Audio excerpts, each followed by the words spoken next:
Welcome back. In our next stop, we're giving you a peek at how several majestic birds tend to their young, while we also visit some of the most interesting and adorable animals on the planet.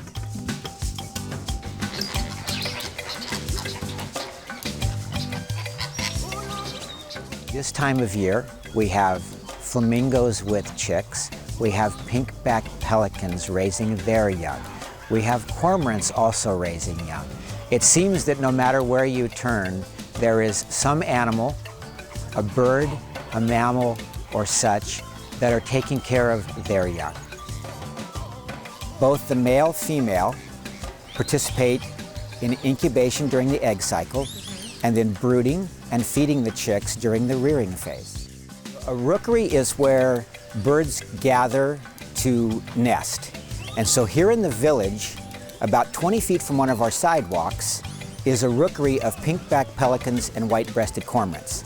And those birds right now are tending to their young. So the pelicans have 2 chicks that are about 3 weeks old, and the cormorants have 3 chicks that are just over a week old.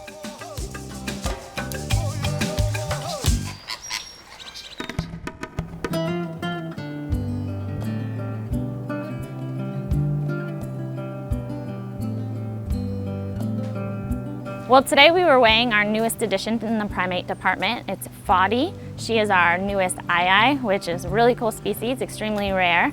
And we were weighing her because it's something we do very frequently when they're young, just to make sure that they're healthy and growing properly.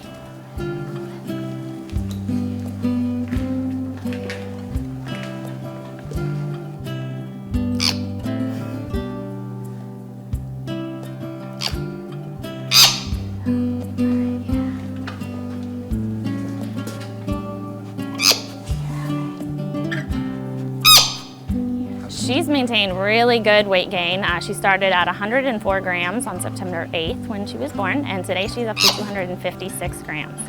So we're really happy with that.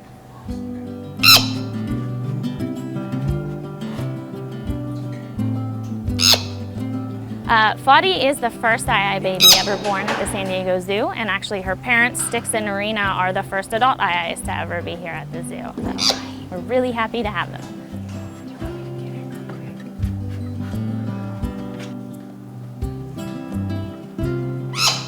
Mom came out of the nest box looking for her little baby, but everybody stayed really calm. We got good weights and then just gently put the baby back in with Mom in the nest box, and everybody went back to sleep.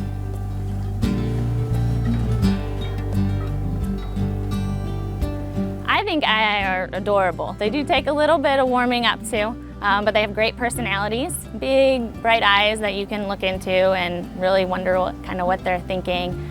So they're so ugly, they're cute. And anyone who takes too much time to look at them will figure that out. Here at the San Diego Zoo Safari Park, our African Plains field exhibit is home to many African animals. One of the biggest and most interesting is the Cape buffalo.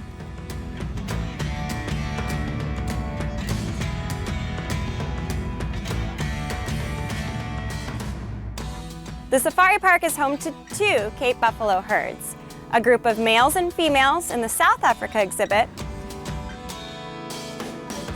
and 2 bachelor males in the East Africa exhibit.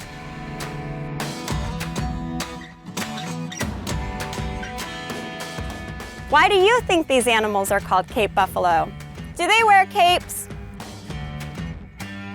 Of course not. Their name comes from the area of the world where they live in Africa. They're also called African buffalo. They live in the swamplands and grasslands of South and East Africa. They need a daily water supply, so they often stay close to watering holes. Cape buffalo are big animals. Males can weigh more than 2,000 pounds. They're dark in color, almost black. They have very thick skin, up to 2 inches thick in some places. This helps protect them from injury during sparring and from predators. Their front hooves are wider than their rear hooves because they need to support the weight of the front part of their body, which is much heavier and more powerful than the back. The Cape buffalo's best known feature has to be those huge horns. An adult bull's horns have fused bases, forming a continuous bone shield that is referred to as a boss. From the base, the horns diverge, then bend down, and smoothly curve upwards and outwards. The distance between the ends of the horns of a large bull is more than 3 feet. If predators threaten one member of the herd, the whole group protects that animal. The Cape buffalo know there's safety in numbers, and here at the safari park, they're also very loyal friends. Okay, you know no one wants to get close to those massive horns. Now let's test your knowledge with an animal quiz. What species of bird can fly backwards? Is it A, cuckoos, B, hummingbirds, or C, cockatiels? Don't go anywhere, we'll have the answer for you when we come back.